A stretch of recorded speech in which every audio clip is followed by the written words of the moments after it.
اللهم صل على سيدنا ومولانا محمد وبارك وسلم صلاة وسلام عليك يا رسول الله صلى الله تعالى عليه وسلم. اعوذ بالله من الشيطان الرجيم. بسم الله الرحمن الرحيم. وقطعناهم في الأرض أمما منهم الصالحون ومنهم دون ذلك وبلوناهم بالحسنات والسيئات لعلهم يرجعون. اور انہیں ہم نے زمین میں متفرق کر دیا گراؤ اور ان میں کچھ نیک ہے اور کچھ اور طرح کے، اور ہم نے انہیں بھلائیوں اور برائیوں سے آزمایا کہ کہیں وہ رجوع لائے. یہودیوں کا ذکر ہو رہا ہے. اللہ تبارک و تعالیٰ نے حضرت داؤد علیہ السلام کے زمانے کے جو یہودی تھے ان کے اوپر عذاب نازل فرمایا، سب بندر بنا دیے گئے تھے، اور اللہ تبارک و تعالیٰ نے ان کے بارے میں فرمایا کہ یہ قیامت تک عذاب میں ہی رہیں گے، تکلیف میں ہی یہ لوگ رہیں گے. اللہ تعالیٰ بھی آیت کریمہ میں فرماتا ہے وَقَطَّعْنَاهُمْ، اور ہم نے انہیں متفرق کر دیا فی الارض، زمین میں، امما، گروہ. اللہ تعالیٰ فرماتا ہے کہ ہم نے ان کو زمین میں پھیلا دیا ہے. یہ ایک جگہ ایک جماعت کے ساتھ نہیں ملیں گے. حضرت عبداللہ ابن عباس رضی اللہ تعالیٰ عنہ فرماتے ہیں روئے زمین کا کوئی خطہ ایسا نہیں ہے جہاں پہ آبادی ہو اور یہودی وہاں پر بستے نہ ہو. تو اللہ تبارک و تعالیٰ نے ان کو ایک ساتھ نہیں بسایا. ایک ساتھ اگر یہ جمع ہو جائے تو پھر سرکشی کرنے لگے، پھر یہ ہے کہ لوگوں کو پریشان کرنے لگے. اس لیے اللہ تبارک و تعالیٰ نے ان کو جماعت بنا کر کے زمین میں پھیلا دیا.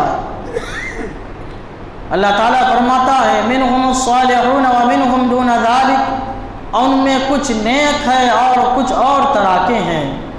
یعنی یہودیوں میں کچھ نیک ہیں اور کچھ اور طرح کے، یعنی حضور صلی اللہ تعالیٰ علیہ وسلم سے پہلے جو یہودی تھے کچھ نیک تھے اور کچھ برے تھے، اور حضور صلی اللہ تعالیٰ علیہ وسلم کی تشریف آوری کے بعد بھی کچھ نیک ہے اور کچھ برے ہیں. یعنی یہ کچھ نیک ہے کہ جو حضور صلی اللہ تعالیٰ علیہ وسلم کی آمد سے پہلے آپ کی آمد کی بشارتیں دیتے رہے، اور جب انہیں علم ہوا کہ حضور صلی اللہ تعالیٰ علیہ وسلم تشریف لا چکے ہیں تو حضور صلی اللہ تعالیٰ علیہ وسلم پر انہوں نے ایمان لایا اور ایمان پر ان کا خاتمہ ہوا. اور کچھ ایسے ہیں کہ جنہوں نے حضور صلی اللہ تعالیٰ علیہ وسلم سے ملاقات کی، آپ کی حیات مبارکہ میں آپ سے ملاقات کا شرف حاصل ہوا، اور وہ توریت کے، انجیل کے عالم تھے اور اپنے مذہب یہودیت کے عالم تھے. انہوں نے حضور صلی اللہ تعالی وسلم کی ذات اور آپ کی صفات کو پہچانا تو آپ پر ایمان لائے اور نیک ہو گئے. جیسا کہ حضرت عبداللہ ابن سلام رضی اللہ تعالیٰ عنہ کے اور ان کے کچھ ساتھی، حضرت عبداللہ ابن سلام رضی اللہ تعالیٰ عنہ یہودیوں کے بہت بڑے عالم تھے. ان کے پاس توریت کا جو ہے علم تھا، اور انہوں نے اس کے ذریعے حضور صلی اللہ علیہ وسلم کی ذات کو پہچانا، آپ کی صفات کو پہچانا اور آپ پر ایمان لے کے آئے. جب ایمان لے کے آئے حضور صلی اللہ تعالیٰ علیہ وسلم فرماتے ہیں کہ اگر کسی شخص کی یہ تمنا ہو کہ وہ جنتی شخص کو روئے زمین پر دیکھے تو وہ عبداللہ ابن سلام کو دیکھے.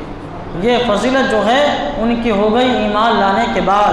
تو اللہ تعالیٰ فرماتا ہے کچھ ان میں سے نیک ہے اور کچھ اور طرح کے ہیں.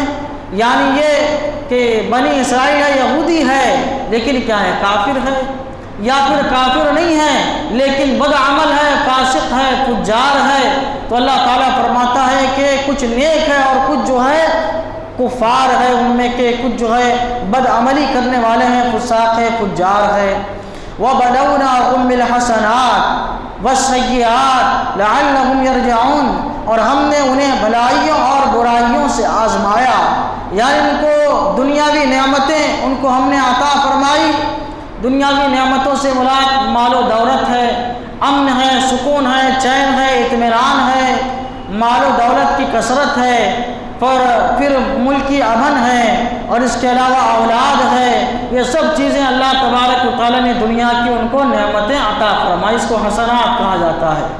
اور اللہ تعالیٰ فرماتا ہے برائیوں سے بھی آزمایا کہ ان کو جو ہے قید کی مشقت میں ڈالا گیا، یا ان کو غلام بنا کے رکھا گیا، ان کو لیے غلے کو تنگ کر دیا گیا، زمین کو تنگ کر دیا گیا، جزیہ ان کو دینا پڑا، ٹیکس دینا پڑا، اور بہت ساری آزمائشیں ہیں۔ تو اللہ تبارک و تعالیٰ فرماتا ہے ہم نے ان کو اچھی آزمائشوں سے بھی آزمایا، اور بری آزمائشوں سے بھی ہم نے ان کو آزمایا، لعلہم یرجعون، کہ کہیں وہ رجوع لائے۔